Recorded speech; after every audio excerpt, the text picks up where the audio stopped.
And now at 11, hundreds of rape victims are looking for justice. Closure won't come fast enough for some of them due to a holdup at the Kentucky State Forensics Lab. A 9 on Your Side I-Team investigation reveals a major delay in DNA testing, letting some suspected criminals walk free for the time being. I-Team reporter Hillary Lake tracked down a northern Kentucky woman whose rape case is caught up in that delay. Usually, due to privacy concerns, we don't identify anyone who says they're a victim of rape. Here, we made a different decision.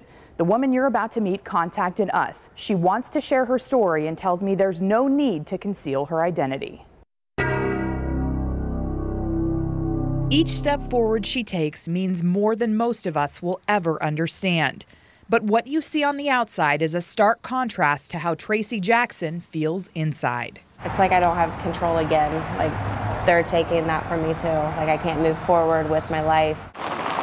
She says she was attacked in January in the restroom at a northern Kentucky public park by a man she met on an online dating site. Thought I was being safe. I met him in a public place. Now Jackson and investigators are waiting on evidence. The results of her rape kit could affect what happens with the criminal case against her alleged attacker. They're saying it'll be May of next year at the earliest, which is 15 months after it happened. And so for 15 months, I'm just going to be stuck in this limbo. The 9 on Your Side I-Team discovered the DNA testing delay Jackson talks about is true, and it's affecting more than rape cases. How big of a backlog are we talking about? Our average turnaround time dropped from 15 months down to about 8 months. About 8 months. 15 months, though. That's a long time. That's from January to the end of June that we dropped from 15 months to 8 months. Laura Sudkamp is the laboratory director at the Kentucky State Police Central Crime Lab in Frankfort. She tells me high employee turnover, low salary offerings, and an influx of DNA cases from police departments statewide have created a challenging workload for lab analysts. What is the holdup? We are working as hard as we can, as fast as we can. We do have people that feel guilty because they go on vacation, knowing that there are kits sitting here. Sudkamp tells me there are some 20,000 DNA samples from 2,260 current cases waiting for testing. Of the cases, 425, or 19%, involve a sexual assault evidence collection kit like the rape kit Tracy Jackson is waiting on. They're re-victimizing people. It makes it a lot harder to move on and get through what happened when you have no answers. Christy Birch works with victims at the Women's Crisis Center in Covington.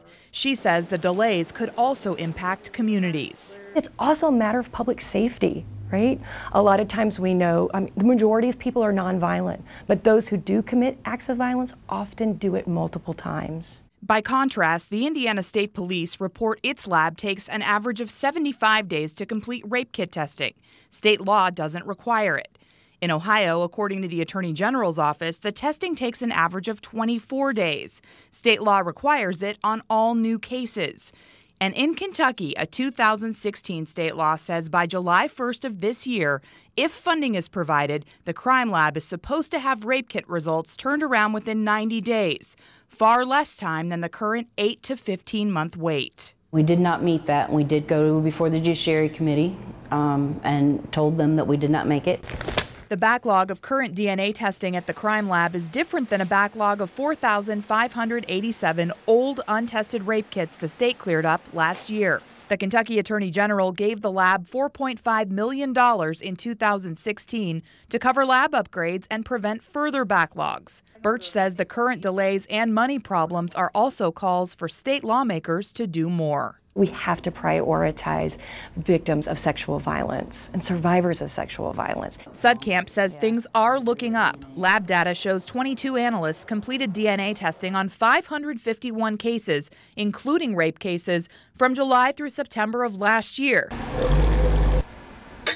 This year, during that same time period, with several more analysts, they completed 775. We are believing, hopeful, determined that by the end of January, we will have that 90-day on average turnaround time. Meantime, Birch says any victims who are waiting should reach out for help from family, friends, and the community. Survivors are so brave and resilient. and they need us as a community to anchor in and to support them, to believe them. Tracy Jackson says that's what's gotten her through so far. She knows she's strong enough to wait. She hopes other victims don't have to. It was the first time in my life I've ever stood up for myself by reporting it, so I do feel good about that, but then this waiting is so hard. The crime lab director tells me results of Tracy's rape kit will now be ready by the end of this year instead of next May. I also reached out to Kentucky Attorney General Andy Beshear about this. He tells me in a statement, in part, quote, "Every victim deserves justice, which includes having his or her kit tested in a timely manner. I am concerned and will do everything in my power to determine the cause and demand it be fixed." Hillary Lake, 9 on your side.